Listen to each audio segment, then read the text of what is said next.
baik. Nilai ASN berakhlak ada 7 ya yang kami peroleh dan pelajari di agenda 2, yaitu berorientasi pelayanan. Kami berkomitmen memberikan pelayanan prima demi kepuasan masyarakat. Loyal, kami berdedikasi dan mengutamakan kepentingan bangsa dan negara. Akuntabel, kami bertanggung jawab atas kepercayaan yang diberikan.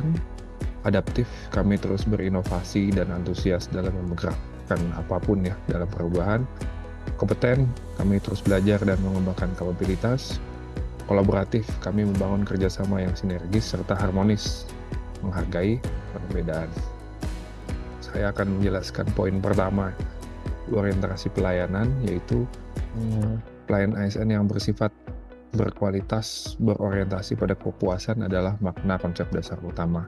Karena setiap ASN wajib mendengarkan aspirasi masyarakat, wajib mempertahankan standar mutu kualitas layanan, serta melayani secara sukarela agar masyarakat puas dan tidak terbebani dengan layanan.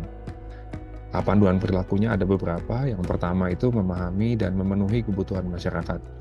Contoh dalam perilaku di dosen yaitu perlu memahami kebutuhan masyarakat akan keberlangsungan jalannya pendidikan tinggi dengan baik, termasuk di dalamnya Tridharma perguruan tinggi.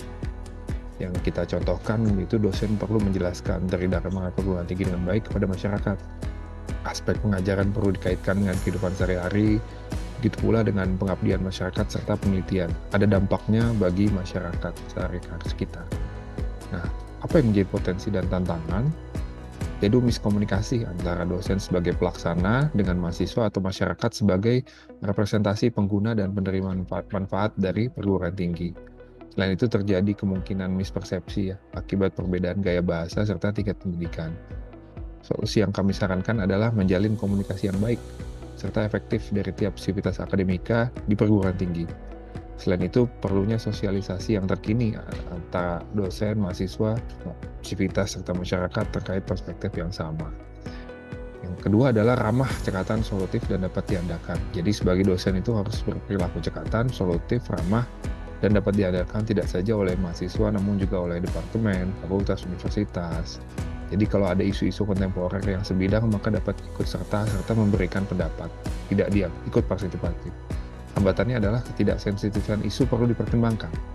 Kadang ada beberapa ya isu yang sebaiknya tidak diselesaikan oleh satu pihak dosen semata, namun perlu melihatkan pihak-pihak lain.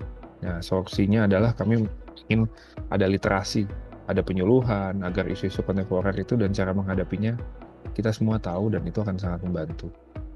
Yang ketiga adalah melakukan perbaikan tiada henti. Jadi harus melakukan refleksi diri, memperbarui kemampuan, serta mengembangkan diri terus-menerus supaya menjadi pembelajar semua hidup. Dengan demikian, dosen harus terus membaca literatur, belajar teori, membaca koran, berita, jadi tetap up to date dengan kondisi serta tetap membuka diri. Nah, yang ini kemungkinan besar hambatannya datang dari dalam diri, rasa puas, keengganan, zona nyaman, atau repetisi.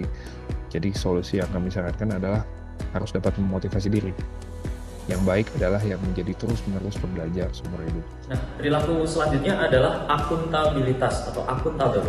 Akuntabilitas ini merujuk pada pertanggungjawaban yang harus dicapai oleh seorang ASN. Seorang ASN harus mampu bertanggung jawab atas tugas dan kepercayaan yang diberikan dengan mendapatkan hasil terbaik. Perilaku akuntabel sangat penting bagi seorang ASN sebab ASN harus mampu menjaga kepercayaan publik. Oleh sebab itu, perilaku akuntabel harus diterapkan di segala tindakan. Panduan perilakunya adalah yang pertama, melaksanakan tugas dengan jujur, bertanggung jawab, cermat, disiplin, dan berintegritas tinggi. Contoh perilakunya adalah memulai dan mengakhiri perkuliahan sesuai jadwal yang tertera. Kemudian yang kedua adalah menggunakan kekayaan dan barang milik negara secara bertanggung jawab, efektif, dan efisien. Contohnya, ketika kita menggunakan dana penelitian, itu dapat digunakan secara efektif dan efisien agar penelitian menghasilkan keluaran yang sesuai dengan tujuan dan bermanfaat bagi bangsa. Kemudian yang ketiga adalah tidak menyalahgunakan kewenangan jabatan. Contoh perilakunya misalnya tidak melibatkan mahasiswa untuk kepentingan pribadi. Kemudian perilaku selanjutnya adalah kompeten, yakni terus belajar dan mengembangkan kapabilitas. ASN harus selalu belajar terhadap hal-hal baru dan mengembangkan diri semaksimal mungkin agar dapat selalu memecahkan masalah yang terjadi dan berhasil mencapai hasil terbaik dalam menjalankan tugas. Panduan perilakunya adalah yang pertama, meningkatkan kompetensi diri untuk menjawab tantangan yang selalu berubah. Contoh penerapannya misalnya mengikuti seminar dan pelatihan untuk selalu menyelaraskan pengetahuan yang selalu berkembang. Yang kedua adalah membantu orang lain belajar. Contoh perilakunya misalnya ketika diminta untuk menjadi pembicara seminar, kita tidak enggan. Yang ketiga adalah melaksanakan tugas dengan kualitas terbaik. Contoh perilakunya, misalnya menyampaikan pembelajaran, hasil penelitian, dan pengabdian masyarakat secara maksimal sesuai kebutuhan bangsa.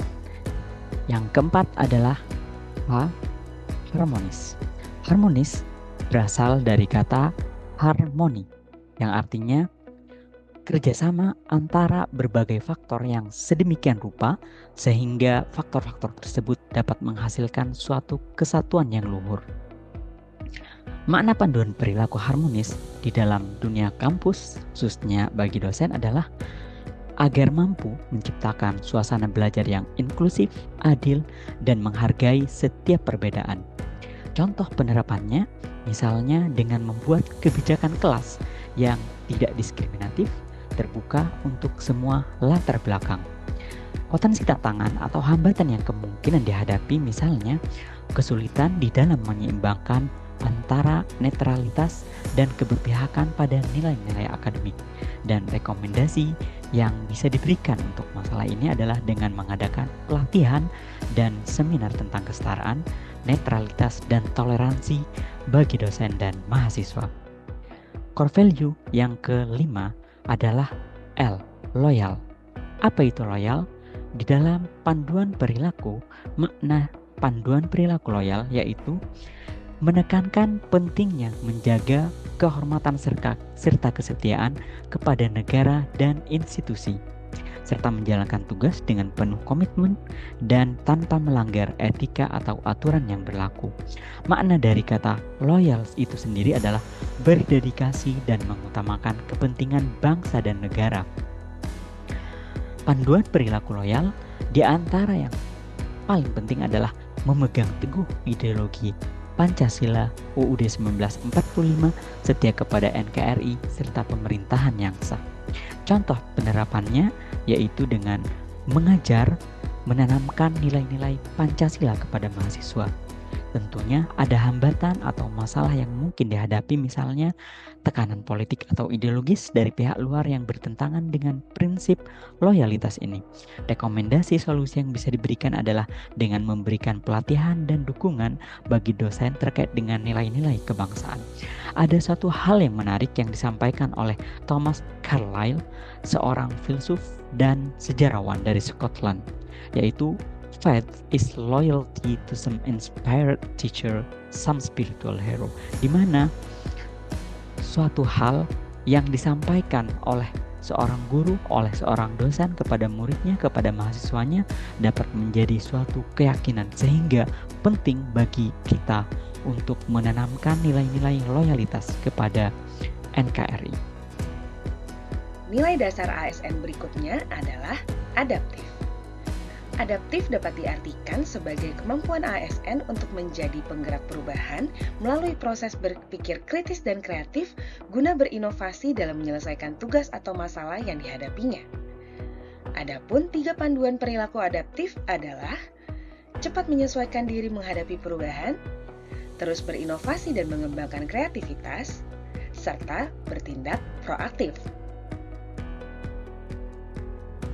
Dalam konteks profesi dosen di perguruan tinggi, contoh implementasi nilai adaptif diantaranya adalah mempelajari tren dan menyesuaikan praktik pelaksanaan Tridharma perguruan tinggi dengan kebijakan, karakteristik, dan arah perkembangan bidang ilmu terkini, serta mengembangkan perangkat pembelajaran dan evaluasi pembelajaran yang kontekstual dan berbasis TIK. Nilai dasar ASN yang terakhir adalah kolaboratif. Kolaboratif dimaknai sebagai kesadaran, kemauan, dan kemampuan ASN bersinergi dengan satu sama lain dan bekerja sama untuk mencapai tujuan kolektif. 3 panduan perilaku kolaboratif adalah memberi kesempatan kepada berbagai pihak untuk berkontribusi, terbuka dalam bekerja sama untuk menghasilkan nilai tambah, dan menggerakkan pemanfaatan berbagai sumber daya untuk tujuan bersama. Dalam konteks profesi dosen di perguruan tinggi, contoh implementasi nilai kolaboratif diantaranya adalah bekerja sama dengan sesama dosen dan atau mahasiswa dari berbagai disiplin ilmu dalam mengerjakan suatu proyek pekerjaan, serta mengembangkan jejaring profesional untuk berkolaborasi dalam hal pelaksanaan tridharma perguruan tinggi dan pengembangan ilmu pengetahuan. Demikianlah penjelasan makna dan implementasi nilai-nilai ASN berakhlak. Dengan memahami makna nilai dan panduan perilaku untuk setiap nilainya, ASN diharapkan mampu mengamini dan mengamalkan ketujuh nilai tersebut sebagai upaya menjadi ASN yang profesional dan bangga melayani bangsa